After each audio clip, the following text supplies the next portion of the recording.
Hello. Today I'm going to talk to you about the organization of a dissertation, in particular, as it says here, a research dissertation, by which I mean dissertations in which you are gathering data of some sort, gathering primary data, doing interviews or surveys, or you are analyzing a variety of texts. So it's not to say that other forms of dissertations don't involve research, but I'm talking about those dissertations where there is some sort of method that involves gathering data and then doing your own analysis of that data. This starts, like all research, and really I'm talking about this in terms of dissertations, but you could apply any of this to any form of research, as we'll see later, where I show you a current research paper that was published in a journal article. This is the typical sections involved in a research project of any sort. In your case, presumably you're going to be presenting this as a dissertation at the master's or maybe undergraduate level, but largely this would apply to research published in a journal, research done by any sort of institution for publication in-house, a PhD even. All would follow roughly this structure for the most part. And as I imagine you know, you need to think of what to do first, right? Your research question. Now, I'm not focused on how to develop a research question here, but I just want to give you a few examples that we can then use as we talk through the structure of the research. So some that I've seen recently with students at our university that have been very successful have been topics like this. How has the language in Superman TV programs changed over time? This was done by a master's student in English language and linguistics. The basic question may seem somewhat trite. Why should we care about Superman TV programs? But what she did was very thorough and revealing research. She looked at an older Superman television program called The Adventures of Superman. I believe it was from the 1950s even. And then she looked at a much more recent Superman television program called Smallville, and she transcribed some of the talk in these two programs, and she looked for talk where the characters were talking about similar things or interacting in similar contexts, and then tried to analyze, first to describe what they were doing differently, how they were speaking differently, and then to analyze why that might be. So she looked at things like, for example, Superman is a character called Clark Kent, and he has a co-worker, sometimes girlfriend, named Lois Lane. And the researcher found that in the old program, for example, the man Clark would call the woman Lois, but she would call him Mr. Kent, with the Mr. there, right? So it's showing that imbalance of power in the fact that he referred to her by her first name. She called him by his family name with an honorific, with a title, Mr. In the newer program, she called him Clark and he called her Lois. So there was a more egalitarian use of language. Now, of course, you might say, but these are fictional characters. What does this mean? But why does this matter? But of course, these fictional characters are written by real people who exist in a real society. And so we can still try to understand what's going on at the time that the programs were written, even though the characters themselves are not real. So that was very interesting work. Other work that's been done, how close are inter-rater results on the IELTS speaking test. This was someone who was interested in doing research on language teaching. The IELTS test is a test of English language ability. How secure are these test results? You take your test, it's often very important. You need a high IELTS score to go to university in an English-speaking country like the United Kingdom. If you are not a native English speaker, presumably you want to know that when you take the test, the score you're getting is a real, solid, authentic, robust score. But the tests are marked by people, by different people. Do different people give the same scores to the same test results? That's what this researcher was trying to find. So he took some completed IELTS tests, gave them to qualified IELTS testers, and asked them to give a score, right? IELTS scores are, you'll end up with a score like 6 or 6.5 or 7 would be, that range would be what you'd need to, say, join a master's program in most UK universities. So he would look to see if the various testers gave the same scores or similar scores or not. And of course, if they were quite different, then you'd be wondering, well, how reliable are these tests? For a written text-based research, this person was doing a critical discourse analysis piece, critical discourse analytic research, meaning looking at the language, but not an individual word or phrase or clause, but looking at language in great amounts of language, newspaper headlines across a great number of newspapers in this case, to see how British newspapers portrayed Polish migrants to the UK. So he in this case gathered up lots of newspaper headlines, created a database on his computer, and then used some text analysis software to look at things like, how many words were used to describe the migrants positively, how many negatively, were the migrants portrayed as actors or patients, as the people doing things or as the people who had things done to them, were they discussed in literal terms or metaphoric terms, a lot of, as he found, and which is similarly found in other research on discussions of migration, a lot of metaphors about water were used, flood of immigrants, wave of migrants, like that, right? And finally, in this case, a more cultural studies type dissertation. This this researcher, she looked at Netflix home screens and Netflix recommendation pages from various countries. How does Netflix, when you turn on Netflix in this country, in that country, in those countries, when you turn on Netflix, what do you see? How is the content and wording changed in order to be more suitable, presumably more appealing, because Netflix wants to sell its product to local audiences, right? This is the word glocalization is, although somewhat odd, appropriate here, I think, because Netflix is a global company, but they have to localize their product to individual markets. So what type of programs do they present? Science fiction or drama? Do they emphasize the action, or do they emphasize the romantic aspects of various films and television programs, right? And that's the kind of work she did. And of course, we're not here to talk about these research projects, about their findings and their methods in particular. We're here to talk more generally. But I do think that if you're starting out, it can be useful to see, like I've shown you here, a range of possible topics and a range of possible methods, right? You see the topics there, and if you're thinking about the methods, the first, number one here, made the transcriptions of television programs and looked at the spoken language data. Number two, set up an experiment where various people were asked to do things and then the results were compared.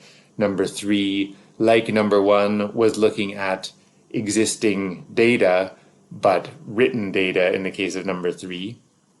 Number four was largely working with existing data, but visual images combined with words, the written text of the Netflix homepages. So, what are the parts of a research project, of a dissertation in your case? I'm calling this the 5-section dissertation. This is not, I have to say first, This is not the only way to do a dissertation. This is not the only way to do a research project. That being said, I will now talk about it as if this is the main way to do this, because it is very common, right? It's a very common structure. It's a very easy to visualize structure, I think. I hope I convince you of that. And therefore, it's a good way to at least start your planning and your research for your dissertation. You may change later, fine, but you'll find that books on dissertation writing, and don't forget that many such are available, right? Many books on how to write a dissertation, how to structure it. Many such books are available. There's no reason to think that you should know how to do this. I imagine this is the first time you've written a dissertation. Take advantage of other books that explain how to do this. I'm summarizing them here for you, but there's a lot more available. The 5-section dissertation is quite common, is quite useful. Let's look at the sections. As you imagine, they have begun, or we can begin with an introduction. We can move on to the literature review. Don't worry, I'm going to talk about these individually right after giving you the brief overview. The literature review, where you explain what other people have said about your topic. The methodology, where you explain what you are going to actually do for your research. The conclusion I've put down here at the bottom. It comes last, as you might imagine.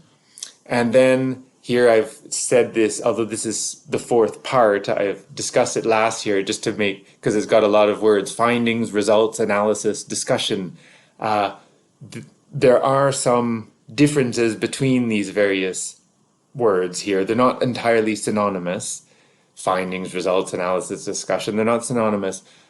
Some authors, some researchers prefer using 1 or 2 of these words.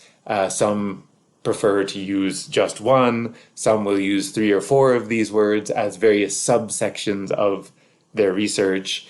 I'm not going to go into detail as to the differences. It's important just that you know that something like this, or these findings, results, analysis, discussion, will be seen in research. You should know that that's something to expect, right? We can talk a little bit more about the difference when we come to that section in a few minutes. But overall, this is the structure that you would expect to see: introduction, literature review, methods, results, and conclusion. A good point here is that this is the content. When I list these 5 sections, this is the content. It doesn't necessarily mean that each one of these is a chapter, or that each one even necessarily gets its own subheading. You will often see research where the final section, or even the final chapter, is called discussion and conclusion. So the two are appearing together in one section, but conceptually they're 2 different parts. That's the important thing, that your dissertation, that research contains these parts as separate sections, separate chapters, separate subsections. That's not so important. It's that it contains these parts. Whether they're actually labeled as such individually is not important. We'll see some examples in a bit. So I'm going to start with the literature review. I'm going to leave the introduction till later. We'll discuss it last because you write it last. And that's pretty much a rule. And I know people have heard that before: write the introduction last. We'll explain a bit more about why later. The literature review is where you explain what you read to prepare for your work. What have other people said about this topic?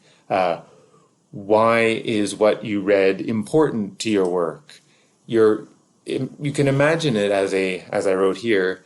You've read the various books about the topic. Now you're explaining to your readers, I read this book, she said this. I read that book, he said that. So you're discussing what others have said. That's a good start, right? Describing what's going on in your particular field with the particular topic. Looking for up-to-date sources as well as older seminal sources, older key sources. You're explaining what's been said. You can also explain your rationale for including these sources. Don't just ask people to read things. Explain why they need to read these things in order to understand your overall research. Don't give a long explanation of the correlation between language and gender, for example, without explaining why this matters to those who read your research. So you can't just describe what was said, you also have to describe why you're asking readers to spend their valuable time reading it. You should also here be providing some critical reflection on the things you've read and that you are showing to your readers.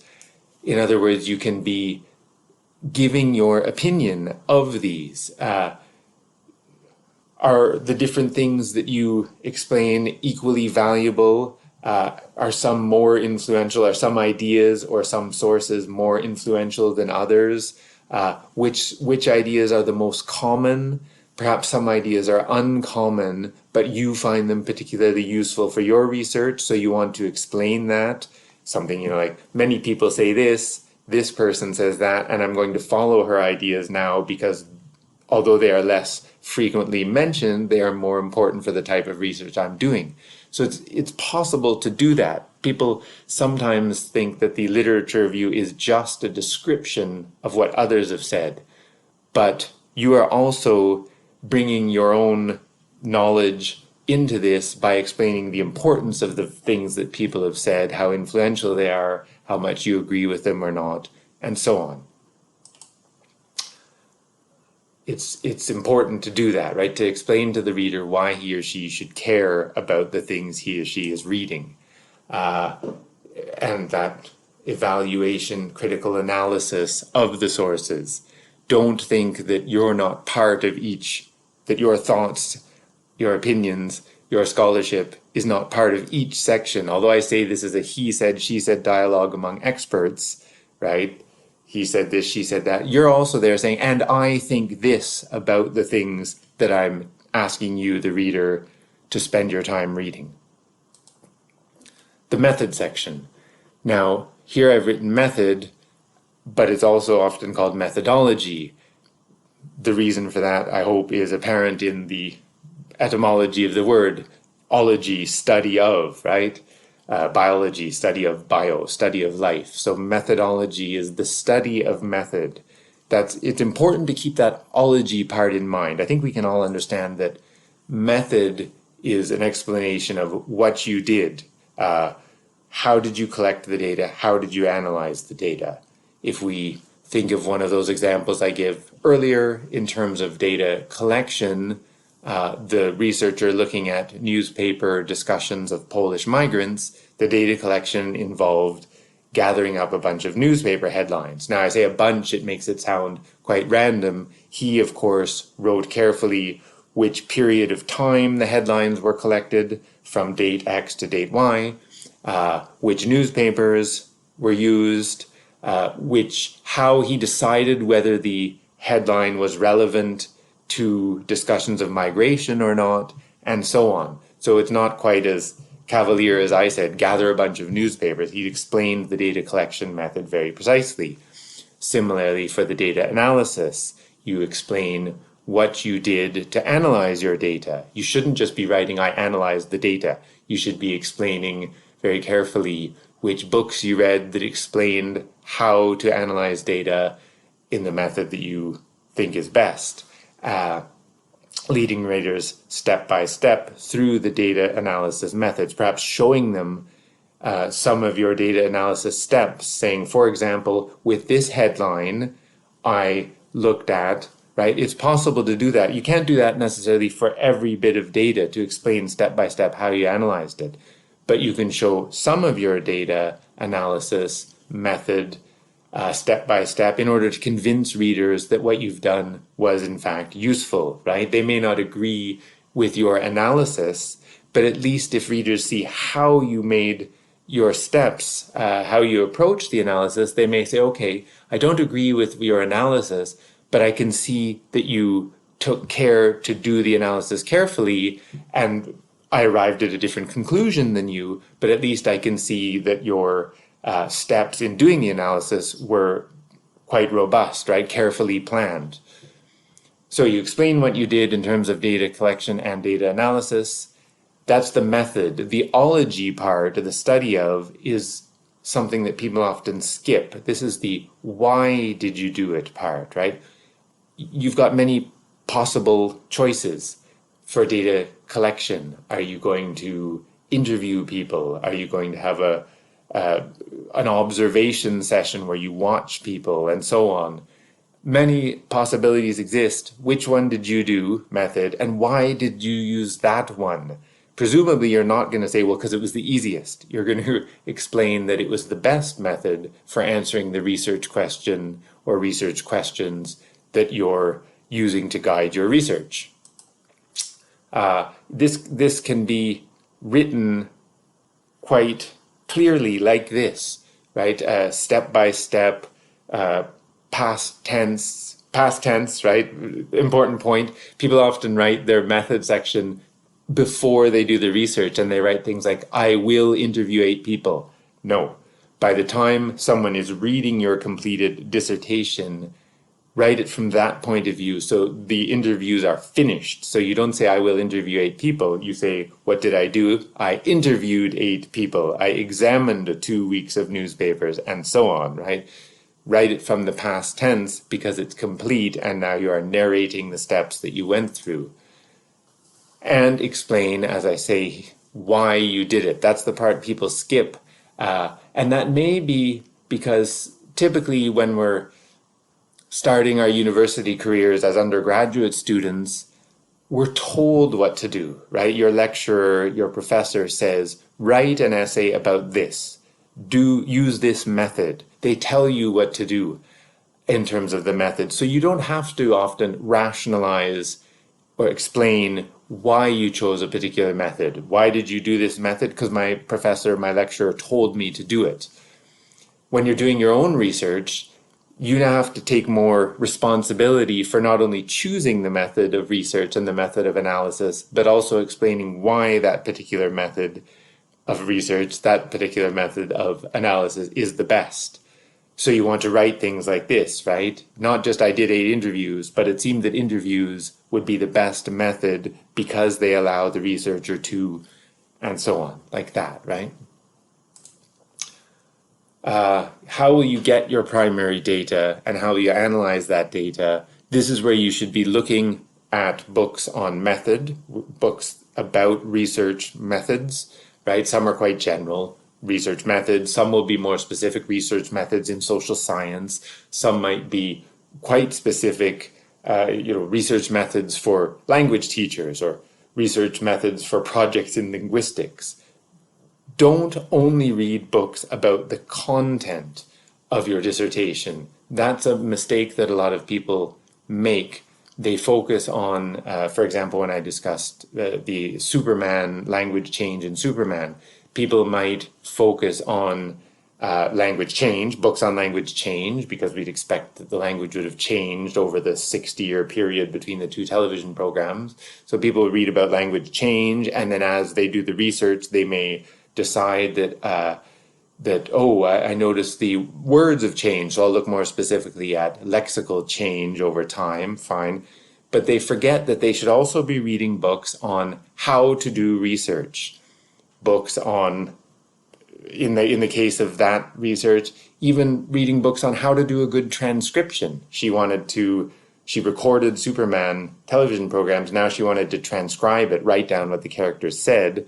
There's a lot of information out about how to do that, how to transcribe data in order to make it look like it sounded. So don't forget to read books on method, right? Back to the questions on the page here. How will I get some primary data? How will I analyze the data? Now, just to be clear, primary data is sometimes also called first-hand data. This is the data you collect. These are the test results for those IELTS tests are taken and given to test raters, and the raters give them scores. That was his primary data. The Superman transcriptions, that was her primary data. The primary data is the data you collect. The secondary data is the data that you read, the information that you gather from books, things that already exist, right? Primary data is your new data, your recordings if you record people in interviews, your survey results if you hand out surveys, right? Primary data is that. Secondary data is anything else that you use to support that.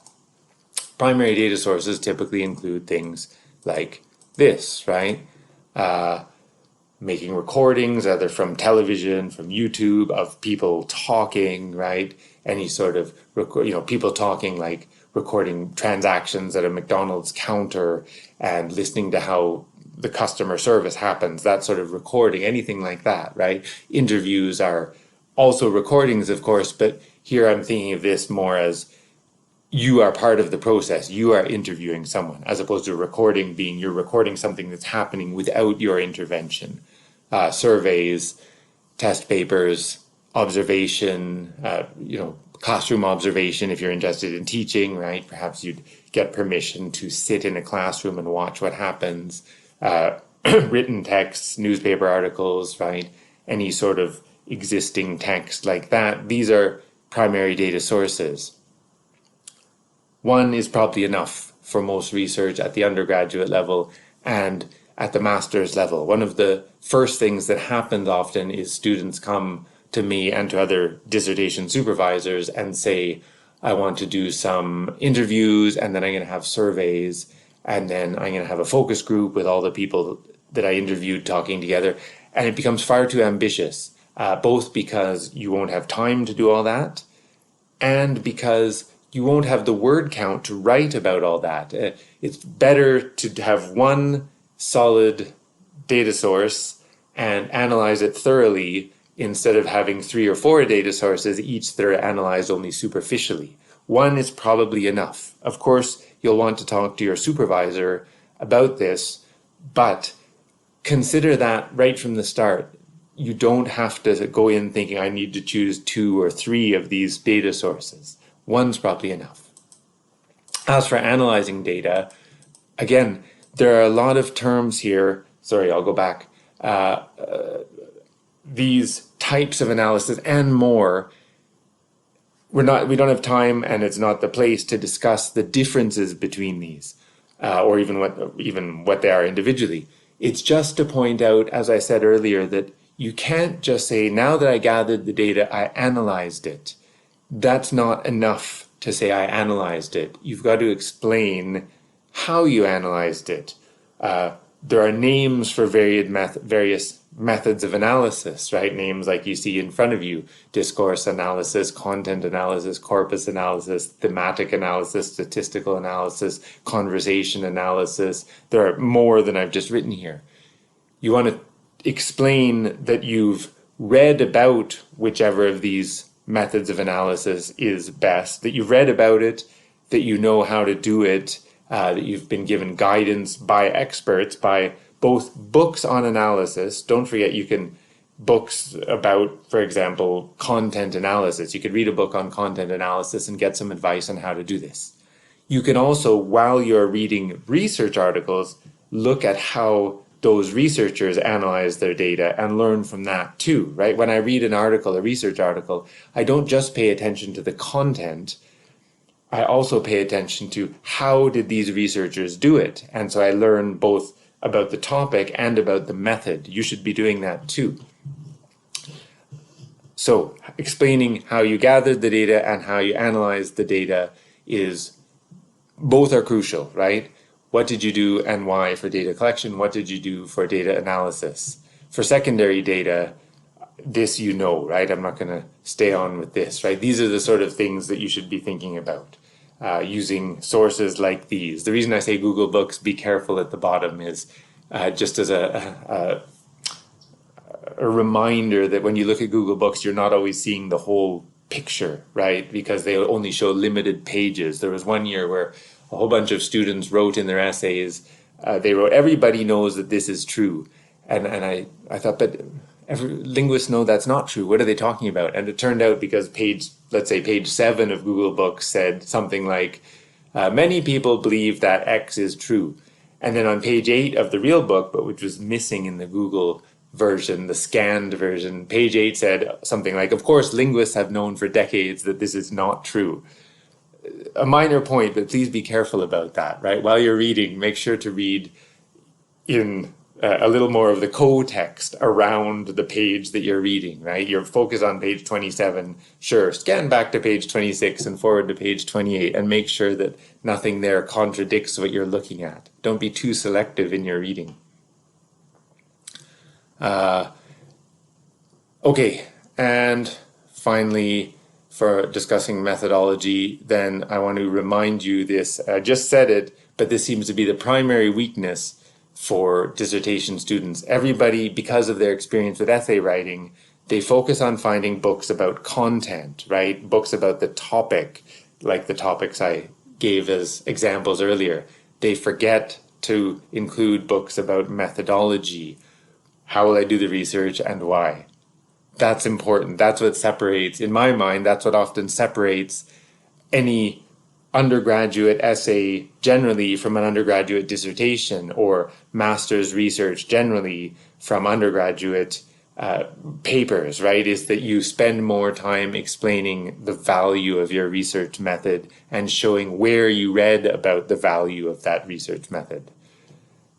Convince readers that you're listening to expert advice, as I write here, right? You're not just making up methods of analysis. Why should you know how to analyze newspaper headlines? Why should you know how to analyze phonological change over time in Superman actors, right? There's no shame in saying I looked to the experts for guidance on the topic, but also I looked to experts for guidance on the content topic and on the method.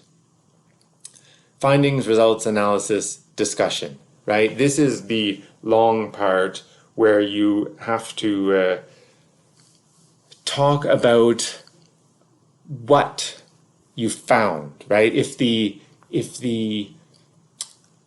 literature review, you're saying what other people have said about this topic. The method, you explain what you did to bring some new information to this topic, some new discussion to this topic. The findings, results, analysis, discussion, this is where you say what you actually found, right? Now, I don't want to get too long into explanations of the differences between these parts, but roughly think of it as this. Findings and results are where you present what you gathered. If you did some surveys, for example, some questionnaires, let's say it's some questionnaires. You ask people, do you like chocolate cake? Yes or no. Do you like chocolate ice cream? Yes or no. Simple little bit of research. Your findings, results, probably, again, not every author uses these terms in the same way, but probably your findings or results would be something like 8 out of 10 people said they liked chocolate cake. 6 out of 10 people said they liked chocolate ice cream. That would be the findings. You just present the data that you gathered without commenting on it much, right? The analysis is where you try to explain what this means. So that's where if the findings and results are just showing people what was said or what was recorded or what have you, showing them some of the transcriptions, showing them the survey results. The analysis is where you explain what this means. So you then would write things like 8 out of 10 people preferred chocolate cake, 6 out of 10 people preferred chocolate ice cream or liked chocolate ice cream. Analysis suggests that this is because people don't like cold desserts, or this is because some people in the survey were lactose intolerant and could deal with some butter in chocolate cake, but not with the entire amount of cream in the ice cream, something like that, right? So that's the analysis where you try to explain what it means. Discussion can then be thought of as even beyond that. Perhaps you're discussing these results in terms of other research in this area that's been done, discussing this, talking about the, say with the Netflix and localization of Netflix homepages, right? The findings, the person would show us some of the data she collected, right? Which words that appeared in English language Netflix pages, words that appeared in French language Netflix pages, and so on. Her analysis, she tried to discuss why certain words were more prevalent in English language pages and why certain were more prevalent in French language pages. And then the discussion, she wrote about how these different words related to other content areas, not just to Netflix, right, but to other advertisers, to other research on advertising that had been done on how to localize product placement, product advertising for particular markets. I'll leave that at that. I'll leave it there because you'll want to think about how to separate your research into separate sections of findings, analysis and discussion, findings and results, analysis and discussion. You'll want to think about that once you have some data gathered and once you've had more time to read about the differences between these sections or subsections. But it's important that you know that they should be there, right? Those are things that when you plan out your work, you'll want to remember to account for needing these various sections in order to discuss your research results properly. It's possible to show readers the data. I shouldn't say possible, it's quite common, necessary even. Show readers some data so they can judge for themselves, right? Don't just tell them I found this. You actually show it to them so that they can do, as I said earlier, they can do some of the analysis themselves and see, I agree with, I see the same data, I being the reader. You can imagine them saying, I can see the same data that she gathered, I can see the same data that he analyzed, and I can come to the same conclusions. Or even if they don't come to the same conclusions, at least they can see that you went through steps that seem logical, although your final analysis may be different, right? So you should be showing readers the data, showing how you analyze the data, and then compare it to what others have done. You can link back to your literature review, right? It's possible, in fact, good to make direct links, to say, to write things like, as discussed in the literature review, or as seen on page 7, McMaster 2010's research looked at X. And then you can say, here I'm looking at X as well, and I found different results. And you could explain why. He was looking at the language use of bilinguals, Spanish-English bilinguals in the United States. I'm looking at the language use of French-English bilinguals in Canada or something, right? You can make those explicit comparisons. Others said this, I say that. How do our results mesh or not? Why do they mesh or why not? The conclusion is more than a brief summary. Students often say the conclusion is a summary. It should be more than that, right? You can theorize about what aspects of language use or I'm trying to think if the examples I gave, language use or language testing and the other topics in my examples, you want to discuss them in terms of their implications for people beyond those that you just surveyed or that you just recorded, right? You don't just summarize. You can also talk about why this matters, right? Well, how does this matter for people that are affected? How does this matter for you as a researcher? How does this matter for people who read this? What can they do with this? This is all possible, right? Implications for teaching and work and so on. You can talk about what work could be done next, right? Directions for future research.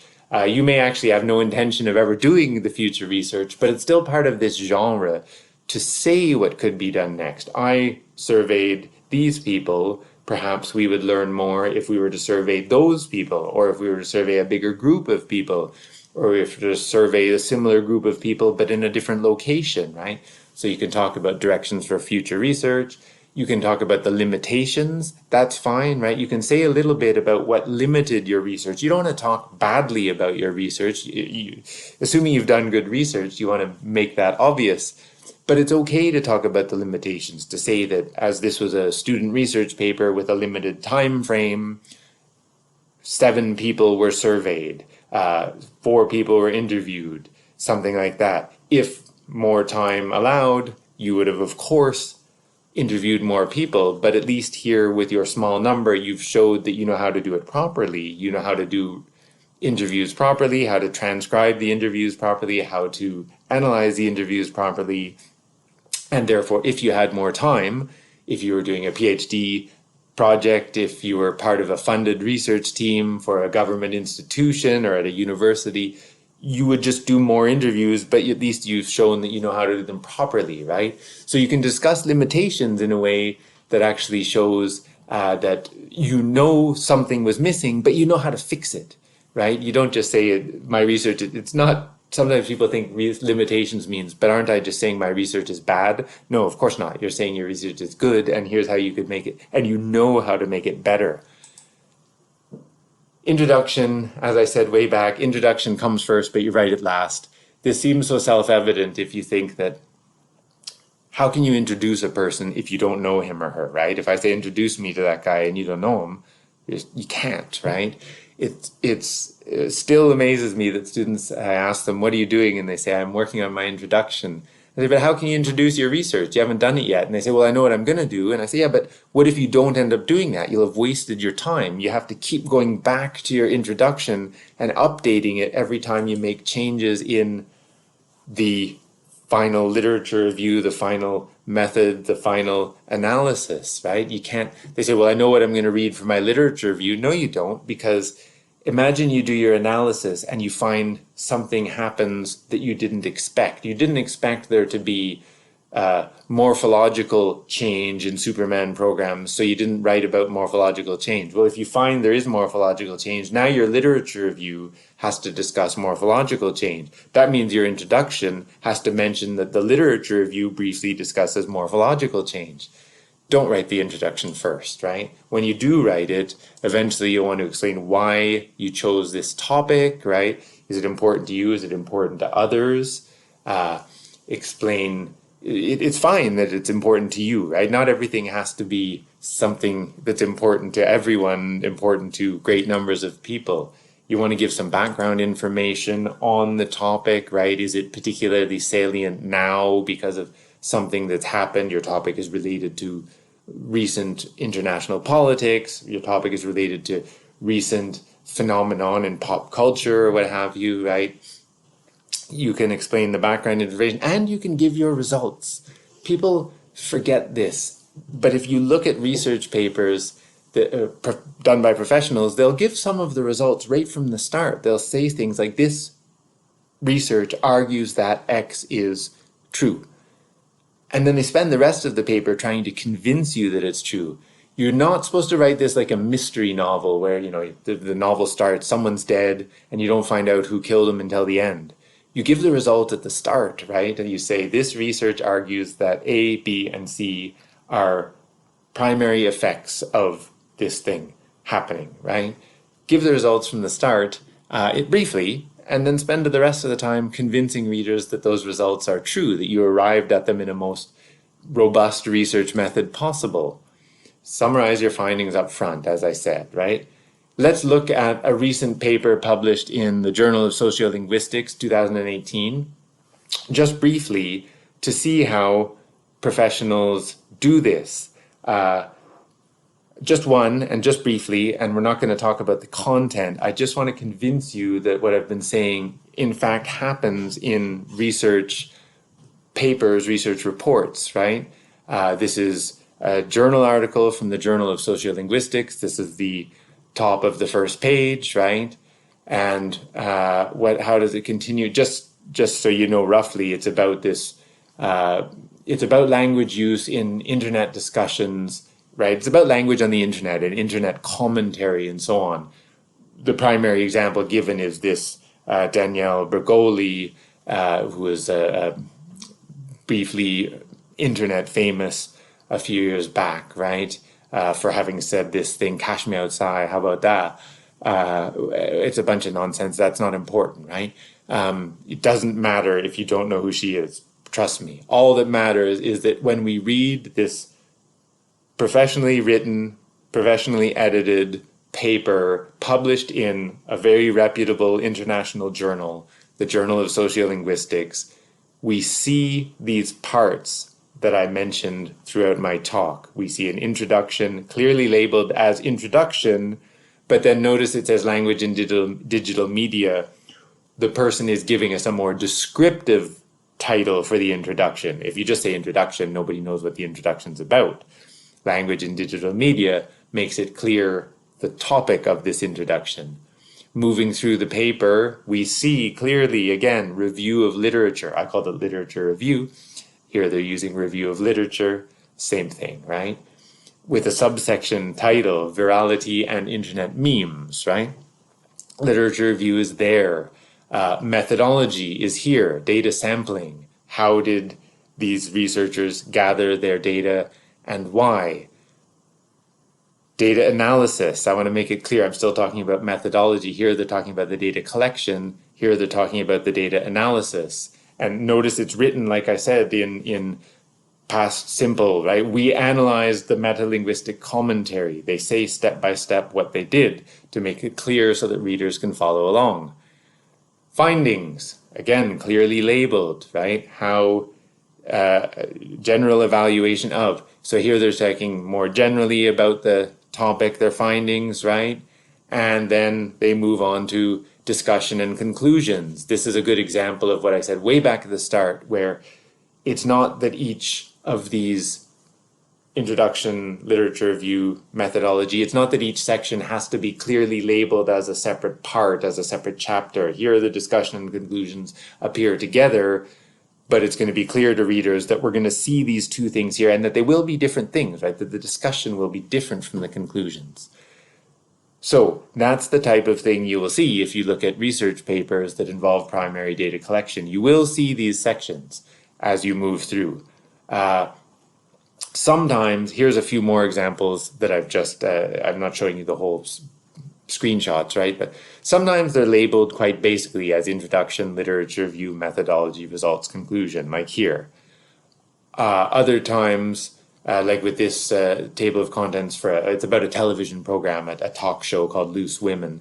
Other times the writer, the author will use more descriptive titles. Women's Language and Women's Television is the name of her introduction, right? So I still expect that to be an introduction because it appears first, despite it not being called introduction. It's not necessary to just call your chapters, your sections, introduction, literature review, right? You can give them more illuminative names. Chapter 4, 5, and 6 here, hedging, group solidarity, and motherhood. These are the analysis, the findings and analysis and discussion, but she's organized them by topic. So for hedging, she shows the data about hedging and analyzes it and discusses it. Then for group solidarity, she does the same. And for motherhood, again, presents the results, has an analysis, has a discussion. So the organization is a bit different in that she's going topic by topic through those three sections, but it's all there, right? It's all there. It doesn't, and so as I said back at the start, not every dissertation has to be the same in terms of the organization, but knowing that those parts of the dissertation is there is important, right? Knowing that they were there despite the names and the organization being a bit different. People often ask about the dissertation length. You cannot guarantee that each section will always be the same length. Generally, all I can tell you is something like this. From having read dissertations, from having read research papers in journal articles, generally you could expect things to be longer for the literature review and the analysis, shorter for the other parts. That is not a rule, and you should think about that as you write and discuss it with your supervisor. But it's probably useful, at least when you're starting, to be able to picture overall what might happen. Also, people often ask, what should I do first? I told you before, don't write the introduction first. My suggestion is usually to do this. Start your literature review, right? You know your topic, so you want to start reading, but more importantly, writing your literature review. I often ask students, what are you doing? They say, I've been reading a lot. I say, yeah, reading's okay, but your job, let's say, your job as a student is to write something, right? Focus on writing too, right? Don't forget, don't get lost in the reading. Read the literature review, but work right from the start on collecting your data.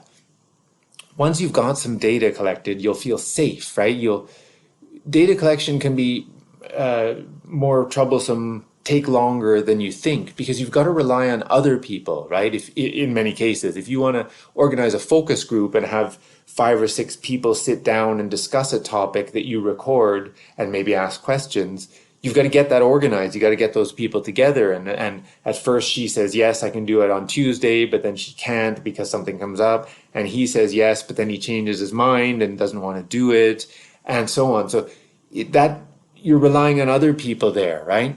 Once you've got that data and you've made a backup copy on a USB and on a cloud storage service, once you've got the data and you've backed it up, you're safe in the sense that now you can work on your own, right? You can stay up all night if you have to and write, but you don't have to rely on other people's schedules. So start collecting that data, start planning that data collection right from the start. That's often something that people who haven't done primary research before, that they seriously underestimate. They think students will say things like, I'm going to go to a school and watch some classes. It's very difficult to get permission to go to a school in the United Kingdom. You'll need time in order to arrange that. Plan right from the start, data collection. You can work on your analysis and results next, I think, right? Start analyzing the data as soon as you've got it.